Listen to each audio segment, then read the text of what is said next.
Okay, so these, the hanging exercise and the open four exercise are to develop a sense of the hand as a unit. And the next thing I'd like to do is to talk about Dounis's idea. He believed that all times when you have spaces between your fingers, it always came from extending backwards. In other words, he did not think that the hand going like that was strong. But if you keep the finger balance of the fourth finger, and then your fingers extend backwards, that is the proper way to stretch and to do extensions. And it doesn't matter whether you're playing a 1 first and then a 4, let's say, or a 4 and then a 1, the position of the hand always favors what I call the baby of the family, the pinky finger. And so that finger, you want to stay in its natural curve, and then you would be stretching back.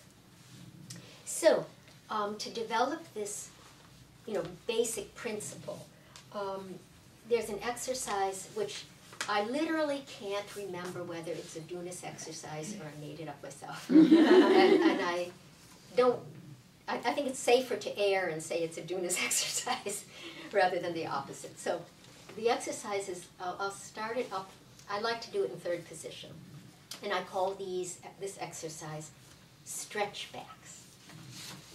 And you start by putting your fourth finger on either the D or the A string, one of the interior strings of your instrument. And then you are going to keep that curve just so, and you are going to pull back the third finger. Now, by doing it this way, I am ensuring that I am using only finger power. And it's the abductor and adductor, the muscles on the side of the finger, which are doing this stretch. And are you on the same string?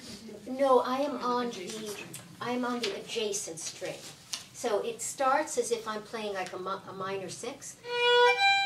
Okay, and you can do the exercise silently, or if you would like to hear it, you can go, like that. And I would recommend at the beginning maybe doing it 3 to 5 times, and then maybe building up as your finger gets stronger to maybe 10 pullbacks. I'm not going up. I'm only pulling back. Yeah. Okay. After you've done it, let's say 5 times on this string, then switch it and put the third finger on the upper string, the neighbor that's the upper string. And now you've started with a tritone, and now you pulled it back. Okay. And as you get, as this becomes easier, I ask that the string should remain down. And as you go back, don't be just on top of the string, but actually have the string down, so that you're actually, it's like an isometric exercise. You're getting a little bit more pullback. Okay. Then you do the same thing. Keep your third finger as the stationary finger, and you're going to pull back the 2 as far as you are comfortable on the lower string and the higher string adjacent. Notice a couple things. I am very strict about keeping my wrist in one position. You'll find that the impulse of many people is to kind of pull back like this. You see? So you want to make sure that what you're really doing is exercising just the finger hand muscle. Okay? So that's why I do it in third position. There's no reason why you can't do it all over the violin later on. But you just want to make sure that there's nothing coming from there. And then the same thing, you would do 2 as stationary, and then you would make 1 the pullback finger. I find that this exercise works really well for everybody. I think it saves hours of practice in terms of strengthening the hand. I think it works especially well with adult students who are very stiff, you know, and who have a lot of tension built up in their hands, you know. And because I myself am a small person with a small hand, this exercise and developing this aspect has really helped me to play, you know, to play, you know, tense and fingered octaves and technique, you know, that I, you know, I need. So this exercise, I would say, could be a warm-up that you would do for a long time, you know, months and months. And then what we often do with the Dounis exercises is, let's say you've really gotten very good at it. You would still want to keep it as a reminder. And I sometimes say to a student, okay, you know, you do that exercise really well now. You don't have to do it so long. You know, just do one of it. You know, just do one. You see, or just do this, you know, just to warm up. And so exercises that at the beginning are what you might call developmental. In other words, they're advancing the technical level of the student. After a while, they fall into a different category, which just becomes like warm up, and they can be done, you know, just a little bit or as much as you want. No, the only finger that I haven't really pulled back is the fourth finger. You see, because I've been stretching back the 3, the 2, and back the 1. And so if you want, you can, I don't do it usually right away, but if the hand of the student is getting stronger, you can develop a kind of a different version where perhaps you keep the 3 here, and then you make the 4.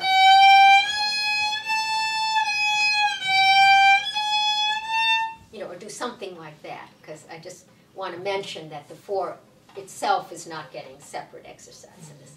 So, and there are, you know, ways in which you can. Speaking about the 4th finger,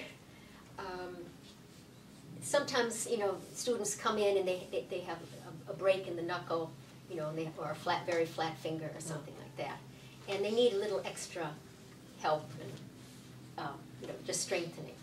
And a very beautiful exercise, which Mimi Zweig uses, and she got it from Paul Rowland, and Dounis also did it, is to do 4th finger pizzicatos. And I think many of you are nodding, I think you're aware of it. And what you want to do is come way on the other side of the string. You want to pull sidewards and make sure that the hand opens up so that you get a nice, you know, not just this, but that you get the full. You see, by coming to the far side of the string and by pulling the string, you see I'm using that muscle right here at the end.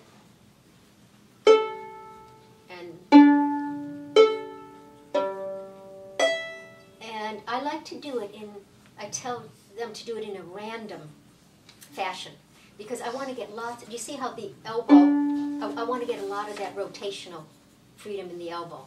So this exercise, not only does it really strengthen the muscle of the 4th finger, but it's also going to, again, give you a deep mental memory of how it feels to be here versus, let's say, how it feels to be here. So again, 3rd position. And I would recommend that the student time themselves and build up to 1 minute of pizzicatos. And when you can achieve 1 minute of pizzicatos, you know, you got a strong pinky finger there.